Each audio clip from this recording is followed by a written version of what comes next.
I would like to call this meeting of the Anchorage Election Commission to order. The day is January 24th, 2024, and the time is 2:34 p.m.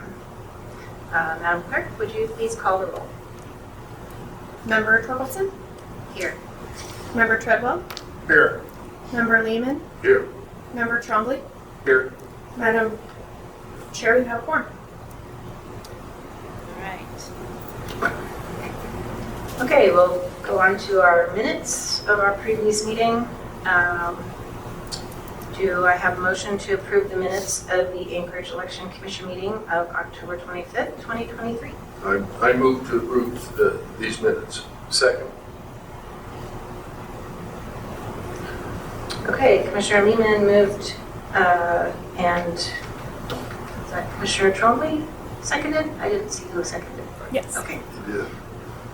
And I might note they're very well done, and I especially like all the things, the detail on what we spoke about.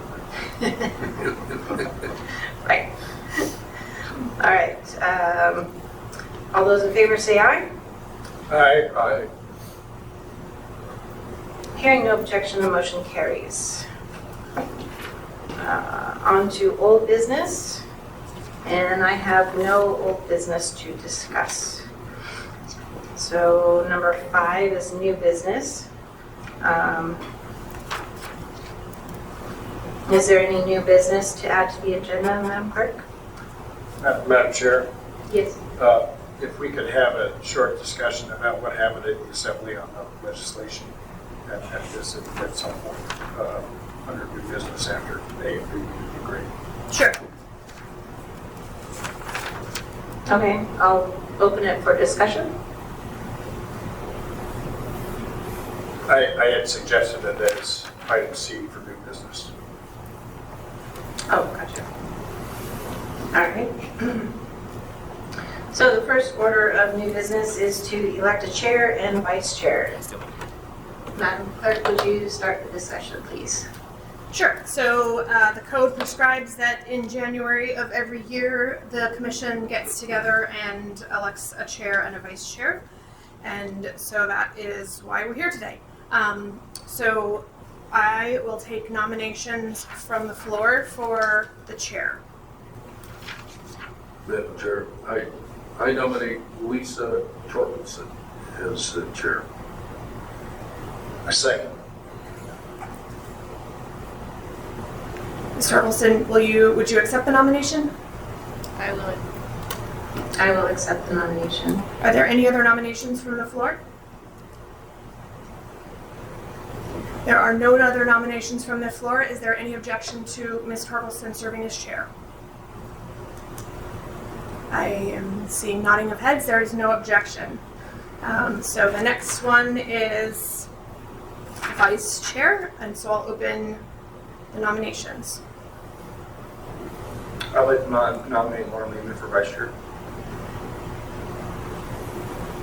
Mr. Lehman, do you accept the nomination? I do. Is there any other nominations from the floor? Hearing no other nominations from the floor, is there any objection to Mr. Lehman serving as vice chair? Hearing no objection, Mr. Lehman is vice chair. So that is, number A is done. The next, I'm not chair anymore. You can take it over again. All right, we're on to new business, letter B, the 2024 election calendar. Madam Clerk, if you could let us know what's brewing there. Sure. So Amy just passed out the draft calendar that we have on our website, and I'm just going to briefly go over. We're currently in the candidate filing period that started on Friday the 12th, and it goes through this Friday the 26th at 5 p.m. The Assembly also had to approve all of their ballot propositions last night, and let's see. The candidates have the opportunity to withdraw their name from the ballot until 5 p.m. on Tuesday the 30th. And then we do all of our legal noticing. February 11th, there will be a big ad in the paper. March 3rd is the last day to register to vote, and we'll have press releases and advertising going out for that. Ballot packages will be mailed to Anchorage voters on March 12th, and that is also the day the secure drop boxes are opened. The Anchorage Vote Centers will be open beginning on March 25th for voters to vote in person, or if they had their ballot didn't make it to them, they can start on March 25th. That is Seward's Day, but we are opening on that day. And then again, another notice of election, more big ads in the paper. And then April 2nd is the big day. We are having the Election Commission work session and public session of canvass. I believe that's finalized for April 18th. And then we will certify the regular election on Tuesday the 23rd at the regular assembly meeting. On April 28th, we are going to have a notice of a runoff if that's necessary. And then election day for the runoff would be May 14th. And I don't know that we have this scheduled yet, but we will start working on this pretty soon. We will need to schedule an election commission public session of canvass and work session for hopefully May 29th or that week, so that the runoff could be certified by Friday the 31st, to provide the mayor a month to put together their team for the administration if they need to. So that is as close as I could get it to the previous calendars. And if there's any questions about the calendar, if I forgot something, let me know. No, I just looked and just see how this fits with Memorial Day, and it does. Oh, good. Yeah. It's a little inconvenient, but it's doable. Agreed. Yeah. Madam Chair,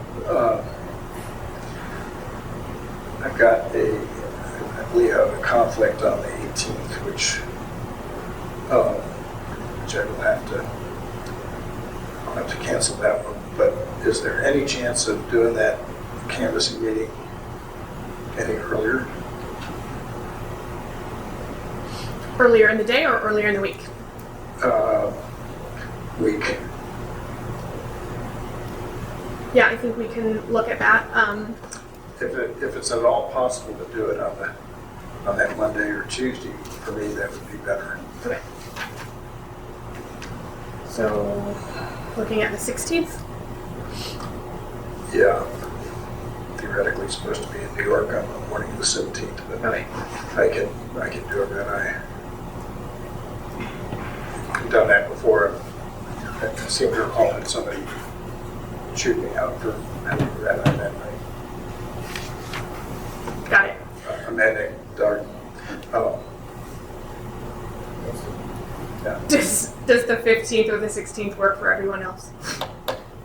15, did you say? The April 15th or April 16th?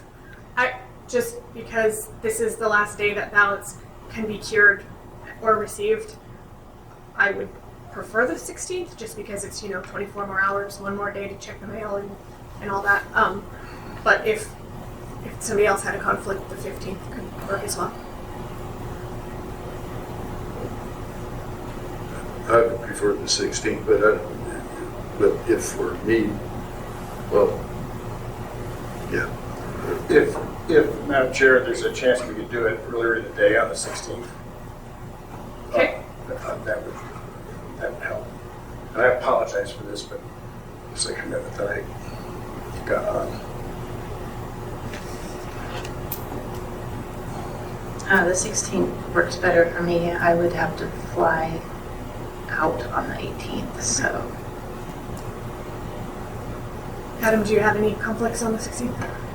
I don't have any conflicts, but can you remind me, because you said something about meeting somewhere around the 29th. If there is a runoff, Yeah. we are required to have the public session of canvas within by the third Friday after that. And I was aiming to certify by May 31st because in the past, in the event there was a change, the administration only has 30 days to swap out between. That gives them 30 days. And so in the event that there needed to be one, I was just trying to make it as close as possible to what has traditionally happened. So I get that the day I mentioned was the Wednesday after Memorial Day weekend, but again, we can probably be flexible there. Sure, and that the 16th is fine for me. Okay. But there is a high likelihood that I will not be in the country that last week of May. Okay. I've had that planned for a while. Still solidifying the dates, but it's highly probable. Okay.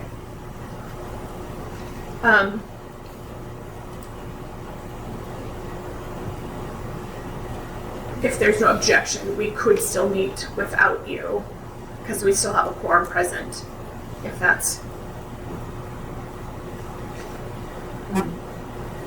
I don't know yet. That I may have to work that 2 weeks. Okay. What I might do is start working on scheduling it, just to block it on your calendars for the just in case. I mean, we won't know until, a couple days after April 2nd, so.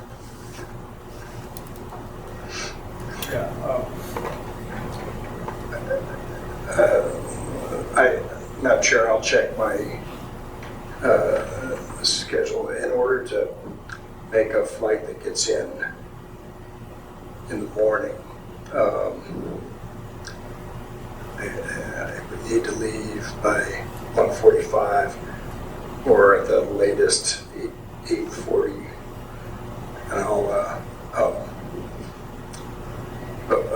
And anyway, if we were to meet that Tuesday morning, the 16th, that'd be good.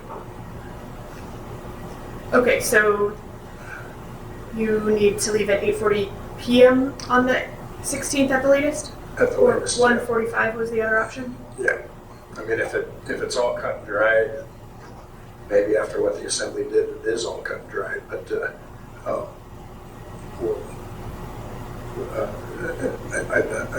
I would need to leave at least by 8:45 or 7:45. Okay. 7:45 p.m. Oh, wait a second. Actually, I can do one that leaves at 3:15. It would be perfect for my schedule. So, And so then you'll need to be there for 5 earlier, so leave 5:45. yeah. Okay. I have notes. We'll get it worked out. Thank you.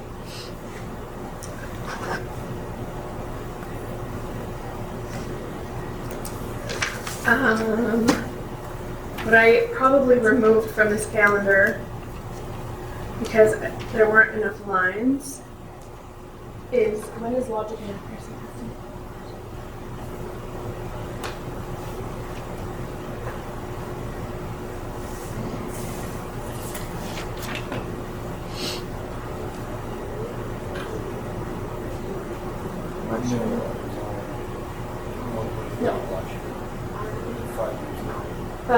Logic and accuracy testing in March. February 20th? Well, Okay. Logic and accuracy testing is February 29th, and it will be at 10 in the morning.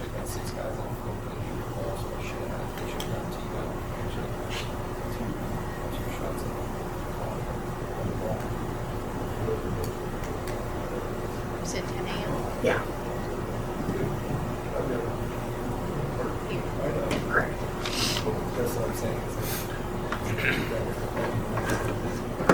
So everyone is invited to logic and accuracy testing if you wish to come.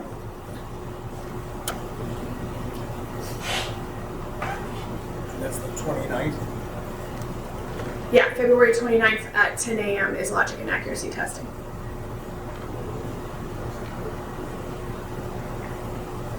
That's an optional. Through the chair, Yeah. will you have observers there by that time, or what do you expect? It is up to the observers. The observers are able to start registering at this time, and once their credentials are provided, they are able to observe everything that we do through certification.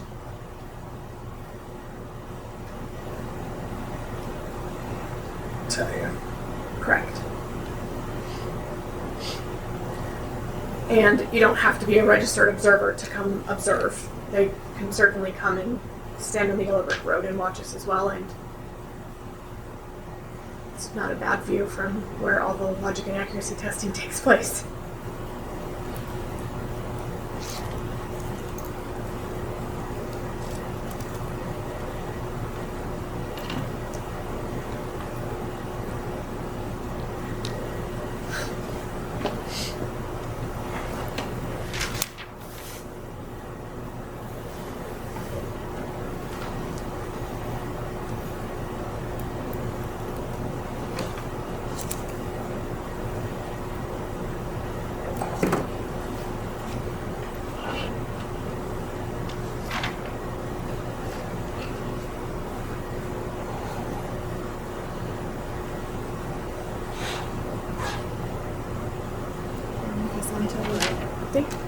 You can just move us on to the update. Okay.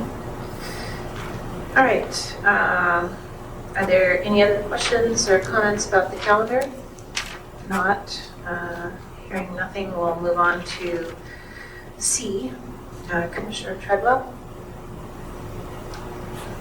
Yeah, Madam Chair, I attended the workshop by telephone and the assembly meeting by telephone, and I know there was really a big discussion about the power of the commission to, where the implication was that we shouldn't try to get to the bottom of certain questions so that we're not biased in case the assembly later asks us to get to the bottom of certain questions.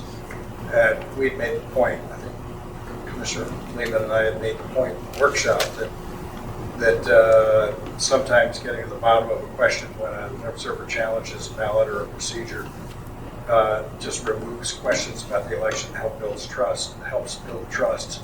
And that's what's going on. And I was wondering, what changes in procedure should we be making very clear? Or did we do this in the new election commission guide to observers, just so that we set the right practice? What do we expect now? I mean, and I'll take a couple of examples that were of concern. In previous election, there was an allegation made by observers that a large number of ballots in a certain precinct or a certain couple of precincts were not received. And we sorted through that. I'm not sure it was answered, but we sorted through it to our satisfaction that it wouldn't have changed the results of the election. There was another allegation made in a different election that many of the commissioners here served on, where the question was made of how did the election clerk's election office winnow down the number of registered voters that they sent ballots to. And there was a question about what data was there, what names were winnowed down, because candidates have the right to go to people who didn't get ballots to say, hey, did you know you didn't get a ballot? You can ask for one type thing.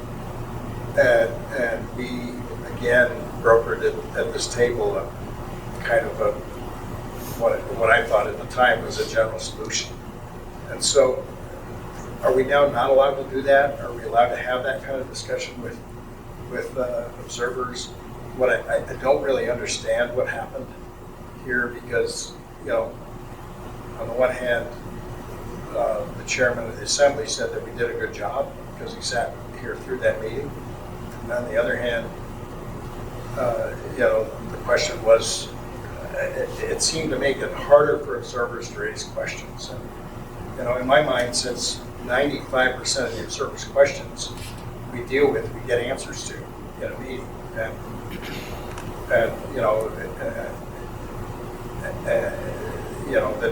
that's the kind of sounding board I thought we were. It helps us understand how it all works. But if we're not supposed to do that anymore, you've got to swear and sign an affidavit and everything else to even issue an objection or a challenge. What are we to expect? That's all I'm trying to figure out. Sure. So the resolution was passed December 19th. It's resolution 2023-423, and that's the revised handbook. And I can send you guys links to that if you'd like. They are online. And What was that again, 2023? 423. And so the assembly was grappling with code, which says that the commission acts in advisory capacity to the assembly and clerk in the conduct of elections, recommends to the assembly and clerk on proposed ordinances, serves as the canvass board, if requested by the assembly, investigates election contests and reports the findings, make other studies as requested by the assembly or as assigned by the assembly, review and adjudicate the preliminary rejection of question and absentee ballot envelopes, review the results of the election officials' tabulations, and then adopt a report of the public session of canvass. So that's how the duties are listed in the code. And I think there was some question as to whether a complaint that was brought to you before it went to the assembly was in compliance with the code to have you guys reviewing it. And so in the case of the parties that came and had questions about who we mail ballots to, and we came up with a solution, you heard a lot of their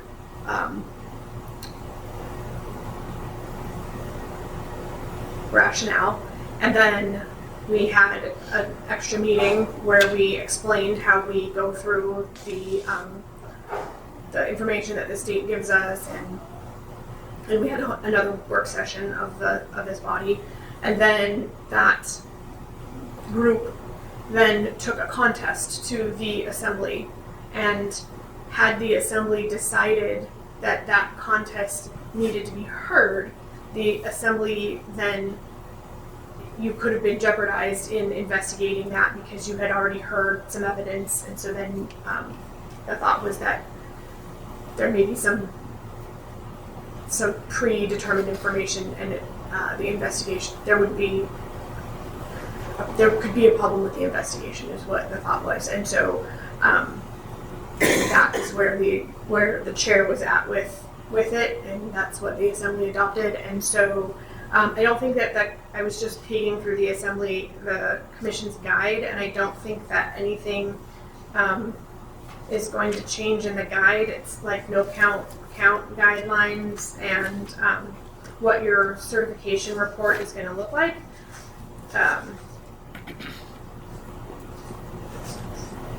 And so I don't think that the guide is changing at all.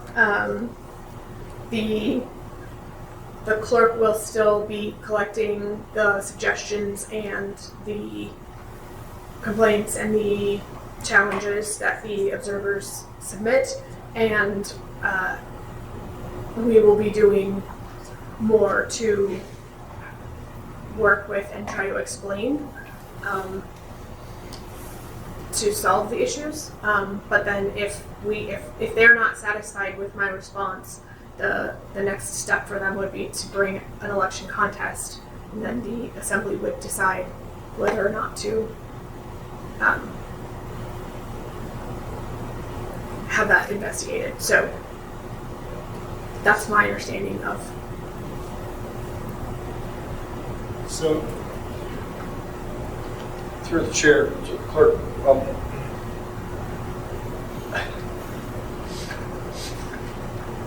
on a canvas session, do we note the number of ballots that went out to the public, the number of ballots that were returned, the number of ballots that went out versus the number of registered voters in a particular district?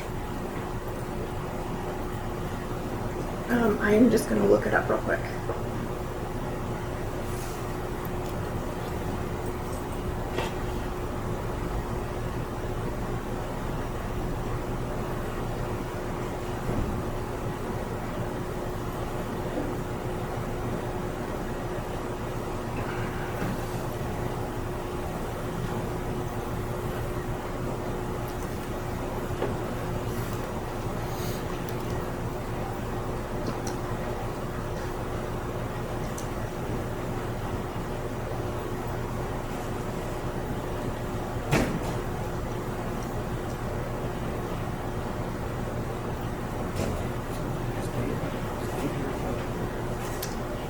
Well, we'll do it.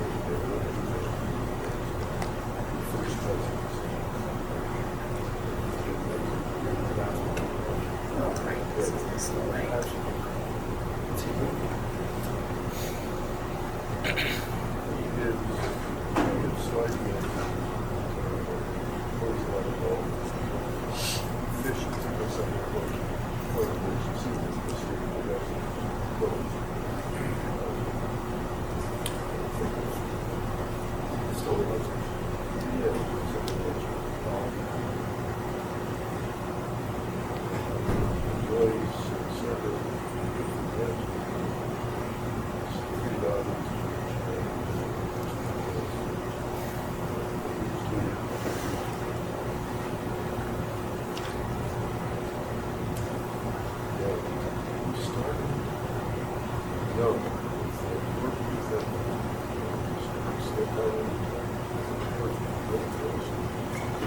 Well, I guess to maybe answer my own question, on page 10 of this document, it says the clerk's office prepares the certification report for the assembly, and that includes, it says it may include the following, so maybe you don't have to include it, but it wants to know the number of ballots cast, replacement ballot packages mailed, number of electronic packages distributed in person, and other information you choose to include. And I guess I would say that in going over those numbers, which we have no way to verify except getting them from you, Madam Clerk, if a challenge is made at our meeting that the number is inaccurate, are we performing our job as a canvas board to say, you know, that we're not sure of this number, for example? I mean, the whole thing, you know, I thought that the assembly legislation was dealing with a problem that wasn't there, and I'm still trying to figure out what the problem is, but it sounds to me that at our meeting coming up after the next election, we may have to sort what kind of challenges are trying to overturn an election and that kind.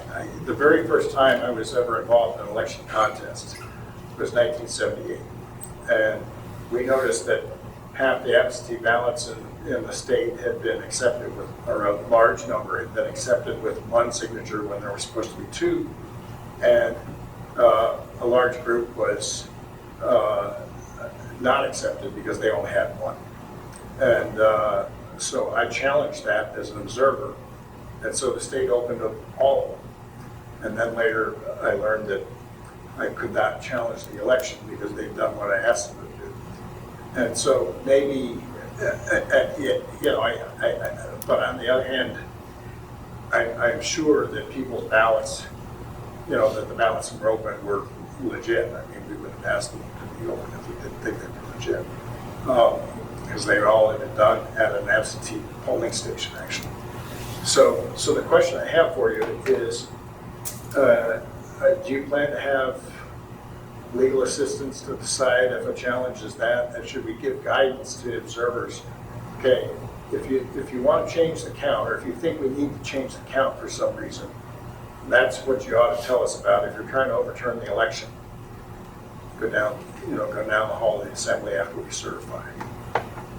Yeah, so I did get the reports pulled up. My report is in an AM, and my report does state how many ballot packages were mailed, how many military and overseas, how many replacement ballots were mailed, how many people voted in person, and then the canvas report is everything that was rejected, the number of people that duplicate voted, the number of empty ballot return envelopes, and all of the various reasons why they are rejected. And so that is appended to the AM. The final results from the computer are attached. The risk limiting audit results are attached. It's like a 400-page document. It's big. And I walk it into the assembly meeting in the middle of the meeting and lay it on the table. So in your example of questioning the number of ballots that were mailed out, is that, and so I guess you're gonna have to repeat the scenario. Yeah, I mean, well, so the assembly changed the law because we had the temerity to try to get to the bottom of a question of why weren't enough ballots sent out, all right? And I thought that was a reasonable question to look at. And my point, and I made this in the assembly meeting, whatever you're outlawing is to do, most of these things, if somebody makes an allegation or a charge that hey, these numbers don't add up, we have the right as a canvassing body to say, hey, these numbers don't add up. So we kind of want to hear that. If somebody doesn't think they add up, I'd like to know that, and my responsibility as a commissioner recommending certification of the election.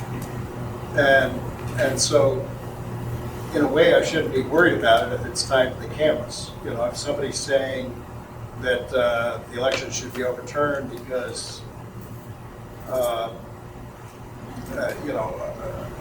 whatever other reason, that's fine, and then we can hold back. But I would say that anything that reflects on the accuracy of the count, which includes, did every eligible voter get a chance to vote, is fair game for us. And that's kind of the way I saw it, but I just want to make sure that's the way you saw it, other commissioners saw it. So when I'm comparing your work as a canvas board to the work of a polling place canvas board, the polling canvas board is looking at the number of ballots, the number of signatures on the register, the number of ballots that were received, the number of question ballots received. They're verifying the numbers, and then they are confirming that these questioned voters were actually registered to vote, and ordering them to be counted or not counted. And so that is what we do at the canvas board. And I think that if you were to see in that proceedings that there was an irregularity or something wrong, then you could certainly, in your report, state something to the assembly that you found this irregularity in what the election team, how the election team conducted the election. And then as separate, a candidate or 10 qualified voters can bring a contest, and then the assembly would order them.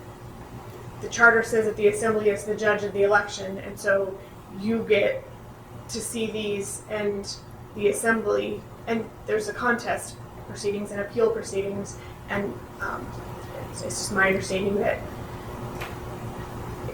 if they needed for you to investigate, that they want for you to be able to investigate. No, and I get that. I guess all I have to say is that most of the issues that came up in the last 3 elections I've attended as a commissioner were the kinds of things that we were able to sort out in this room. And I said to the assembly in my testimony, you really don't want to do this in Dustin Garden for 20 minutes to talk about whether or not his human rights have been violated by getting his election card in the mail. I'm sorry to use that name on record. I'm happy to have listened to it. I'm sure the Assembly is happy to have listened to it when it comes to public comment. But the point being is that there were a set of issues that we sorted out. And if he wanted to go contest the election after that, that was fine. I'm happy to send that issue down the hall, so to speak. But one of the things that I just think if there's accounting discrepancies, where people, was there security of chain of custody? Was there, the issue about jump drives? Those kinds of issues, I think are fair game to bring us up. And I think what you have to make clear to the observers is that by raising these questions, you're not at a point to challenge the election, and we're not at a point to overturn the election. We're just at a point to advise on whether or not the numbers were accurate. And if you advise the observers that way, they will spend less time grinding their wheels, thinking that we can go, I'm thinking of, again, there was a candidate who lost quite a bit, but she had an allegation that there were not a lot of ballots received in her district by people. And we're very happy to look at the numbers, but not necessarily to do a contest. You got to do the contest now. So, okay. I've said my piece. I've said it on the record.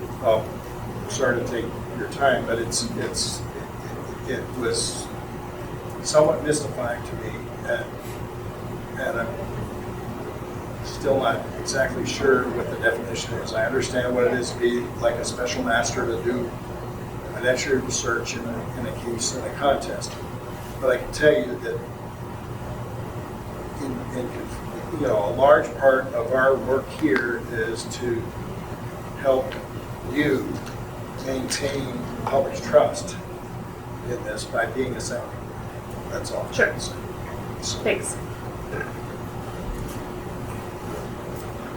If I could, I've been trying to remember exactly what I said when I had a work session with the Assembly, but it was probably something like, I have mixed feelings about this. On the one hand, why are we here? I kind of asked that. We're a commission, and it seems like what we've been doing is exactly what we should be doing, trying to sort these things out and respond in a very fair, open, honest way to the public, especially to observers who are here questioning that.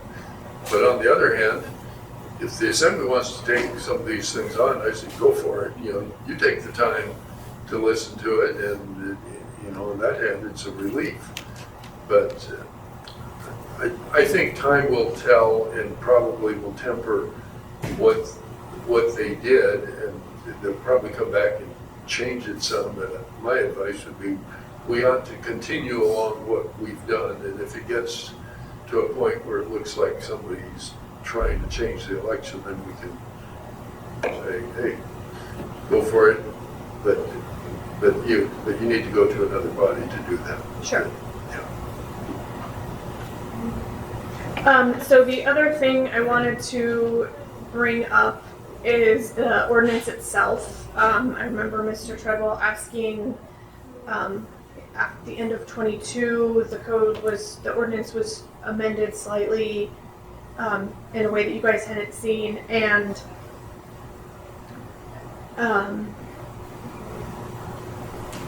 there was one area, and Dean just suggested it when we were on the record, but he didn't like come up with the language right in the moment. So it is in 2885-040 certification of election, and number C, the certification shall be subject to the outcome of any recount under chapter 2890, and then any, in that words he added, appeal or judicial review, and took out the word election contest under chapter 28300.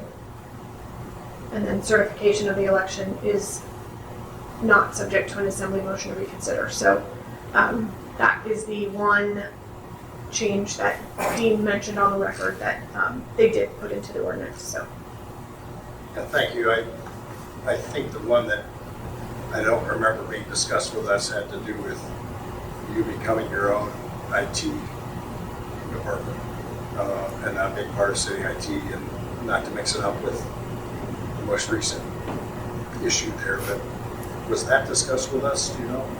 No, And was that in the assent? it was not in the initial version of the ordinance. But it was added. It's my understanding it was amended on the floor.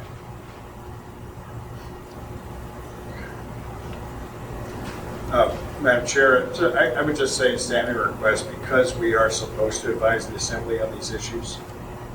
If an election bill is coming up before the Assembly, or just to be noticed, I get to read all the Assembly notices, and they're sometimes as thick as the phone book. And some people may not know what a phone book is, but at any rate, it would just be helpful in this case. What's done is done.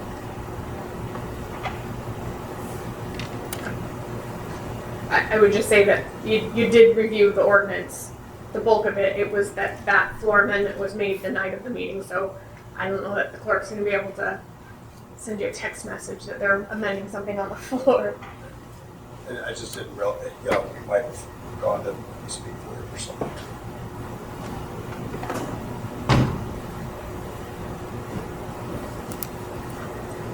Any other comments, questions?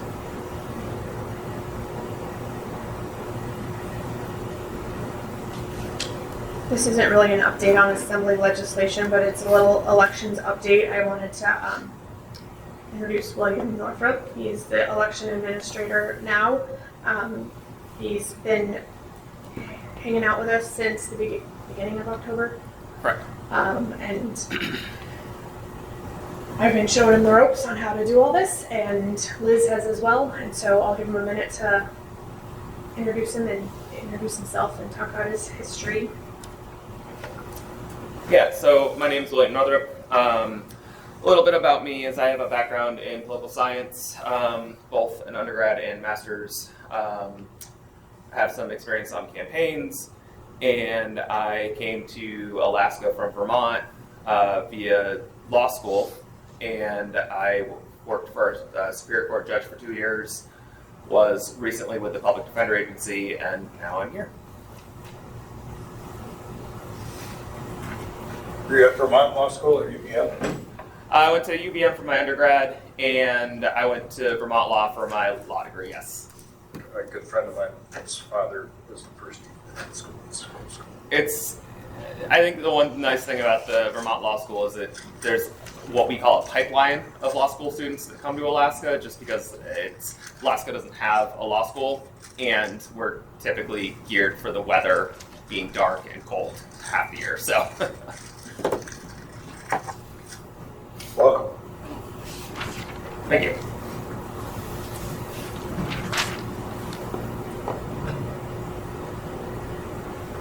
All right, is there anything else under new business? Hearing none, we will move on to member comments. So any commission member comments? Just glad to welcome Adam Trombley to the commission. It's, we need to get, I think, another seat filled, but it's good to have you with us. Yes, welcome. Any other member comments? All right, we'll move on to public comments. There are no bodies in the seats in the building, but are there any online who would like to comment? No, there's nobody on the phone. Nobody on the phone. Okay. Guess it's a sunny day in Anchorage, so choose to enjoy the sun. All right. Albeit cold. Right, yes, cold, yes. I would like to request a motion to adjourn the meeting. So moved. Second. All right, is there any objection? Hearing none, The time is 3:19 on Wednesday, January 24th, and the Election Commission meeting is adjourned.